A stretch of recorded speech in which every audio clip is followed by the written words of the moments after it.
Hey you guys, and welcome back. This is video 2 for the Properties of Matter Engineering Lab. Okay, in our last video I went over what we did during the lab and then also these guiding questions. So if you're not to that point yet, go back and watch the first video. What we're going to focus on in this video is just this one step, which is making a graph of your data. Okay, and in the third video we'll talk about the rest of the questions. One really important thing I want you to notice where it has the instructions here. It says lab report, choose one of your structures, the boat, the bridge, or the plane, and answer the following questions about it. So the rest of the questions in the lab report are only going to be about one of those things. It's either going to be about boats or bridges or planes, but not all three. So pick the one that you want to talk about. Maybe it's going to be the one you had the most fun with. Maybe it's going to be the one you felt like did the best for your group, or maybe it's just the one that you think has the best data to use. But you're just going to pick one of those, and any of the three are fine. So no matter which one you choose, you'll be fine. Okay. And then what you're going to be doing is creating a graph on paper, okay, and uploading a picture of it into this box. Now, if you want to create a digital graph, like you'd rather draw it in Google Drawing or use some kind of digital tool to make your graph, you can do that. But if it was me, I like to graph on paper, but I'll leave that up to you. Okay, right here, there's kind of an example graph setup for you. And I'm going to kind of show you kind of how to make your own in a new page. So let's go over and, oh, sorry, that's for something else I'm working on. And in the assignment, in the instructions for the assignment on Canvas, you'll notice there's this link that says click here to go to the class data spreadsheet. If you're in third or fourth period, that link is actually in the assignment right here where it says spreadsheet. But for all my other classes, it's this link right here. Okay. When you open that up, it's going to open up a spreadsheet. Okay. And on that spreadsheet, I want you to notice this is the table I had you guys fill in. It looked like this. So each group kind of filled in their data. And you'll notice there's a lot of numbers here, and those numbers have a story to tell. Those numbers mean something. They're kind of telling us the result of our experiment. But the way they're laid out here, you can't really see the story. It just looks like a whole bunch of random numbers, and it's not organized in a way that you could really look at it and learn anything, right? Even if you were to spend a few minutes looking through and trying to understand it, it would just be kind of confusing and chaotic. And so, what we are always trying to do as scientists is take all of this data from our experiments and how can we change it or organize it so that it tells a story, so that it actually is showing us the information that we're looking for. And so, what I've done is I've taken all of this data, and this is a skill I'm going to have you guys learn later on how to organize data like this, but today I did it for you, and I've put it into this page that says data. Okay, so make sure for the rest of the lab that you're on this page. And you'll notice that the data here is a lot more organized. And if you were to start looking through it, it would be a little easier to understand. Okay. Um, what I've done is I've taken each thing. So we have a section for airplanes, a section for boats, and a section for bridges. So I've put each thing in its own little section. And then I've organized it by what material you use. So this is the results for all of the paper airplanes. This is the result for all of the wax paper airplanes, and these are the results for the paper towel airplanes. You'll notice nobody made an aluminum foil airplane in my class. So that's why that column is empty, because we don't have any data. And same with a paper boat or a paper towel boat. Okay. And what I did is I added up all of those numbers. Okay, and that's the number of penny, or sorry, for this one, it's the number of meters that the airplane went. I've added those up, and then I found the total and I divided it by how many numbers I had added up. And that gave me the average. So if I take all of these tests and we were to want to find the number that's kind of right in the middle or the average of those, it would be 8. So paper airplanes on average went 8 meters. Okay. And then you can compare that to how wax paper did and how paper towels did. And so right away, this data is already easier to organize. I can tell by looking at this, oh, wow, the paper airplanes went further than the paper towel airplanes, okay, because I found the average. So by organizing the data this way, is a little easier to see the story that it's telling or to find the information we're looking for. We're going to take that even one step further and make it even easier to see that by turning this data into a graph.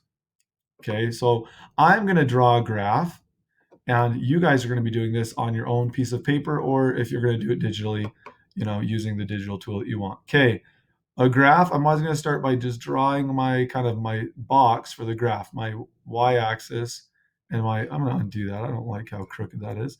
And my what's called the x-axis, which is this bottom line.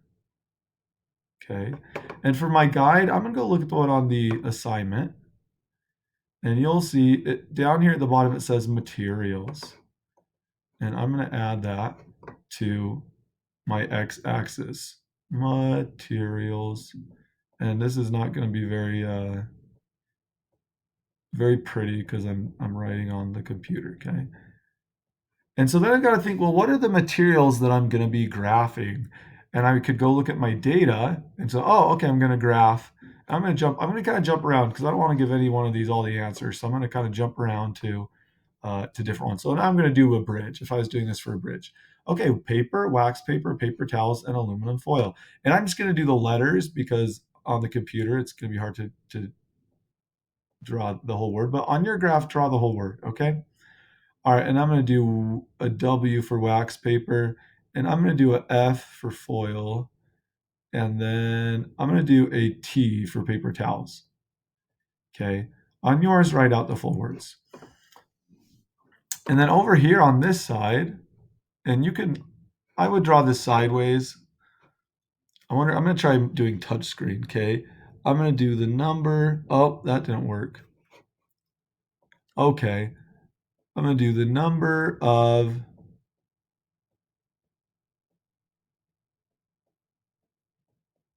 pennies.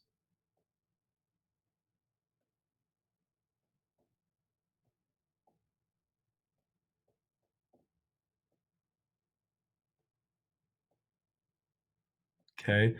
If you did the bridge, this is going to be number of pennies. If you did the boat, this is going to be number of pennies. If you pick the airplane, this is actually going to be different. This side is going to be the distance in meters that the plane went. Okay. And then along here on the side, I've got to put my numbers over here, and I'm going to start down with 0. And then let's go see what the biggest number is. And I'm going to switch to boats now. Okay. And I'm just switching around because I kind of I don't want you to just copy what I'm doing. I want you to do this process kind of on your own. Okay. And I'm going to look for how high do I need to make my numbers? There's some 20s, 40s, anything bigger than 40s. Oh, 83. Wow. Oh, but you know what? I only need the averages. So let's jump down to the bottom. And one of the averages is 20 and one is 32. So you know what? I'm going to make my graph go to 40 because the highest number is 32. So if I go to 40, that's going to be big enough. So you want to make sure that your graph kind of matches the numbers you have. And because the highest number I have is 32, I'm going to go up to 40 just to make sure I have room for that.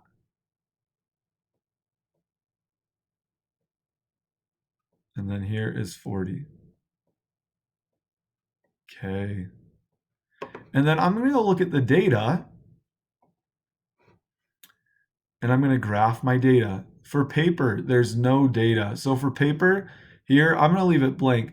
And I don't want people to think it's 0, which they might think like, oh, somebody made a paper boat and it couldn't hold any. So if there's one that says no data, I'm going to put a question mark there that basically says, we don't know. We never tested that one. Okay. And then let's say, oh, wax paper, the average for wax paper was 20. So I'm going to do a bar. We're doing a bar graph, okay? That goes up to 20. I'm going to fill it in. And then I'm going to go find what was the average for the foil and what was the average for the paper towels. And I'm going to make a bar. And I'm just making, now these ones I'm just making up. So you're not going to want to copy these because your graph would be wrong. We're going to do a bar for each of those. So let's say, oh, this one had 45 and paper towels had 3 as the average. Okay. I'm going to put a title on this. I'm going to call this boats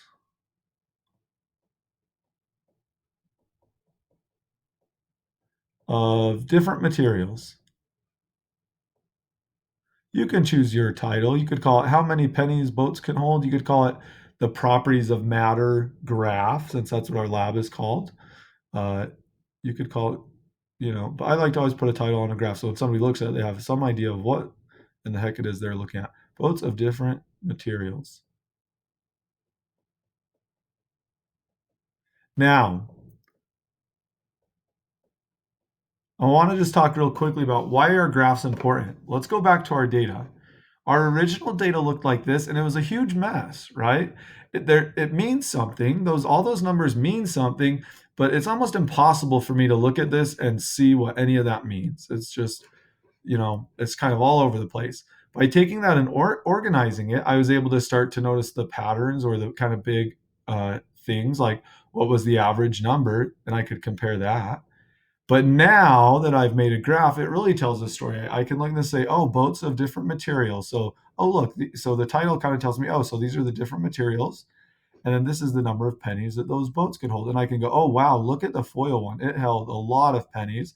But wow, paper towels really stunk. They couldn't really hold any pennies. So this really quickly tells a story because I can see which ones are biggest and which ones are smallest. And that tells me how good those boats did. Okay. So you need to make your own graph.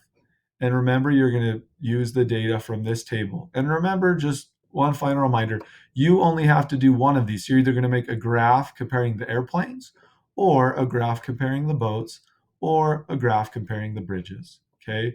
When you've drawn your graph, you're going to take a picture of that, or if it's digital, I guess a screenshot, and you're going to put it in this box right here. Okay. That's where I'm going to end. In the final video, I'm going to show you, okay, now that you have your graph, how do you answer the rest of these questions? Because the rest of these questions all kind of depend on you having that graph there because you're going to be using that graph to answer the questions. All right, that's it for video number 2. Get going on that graph, and I'll see you at video number 3.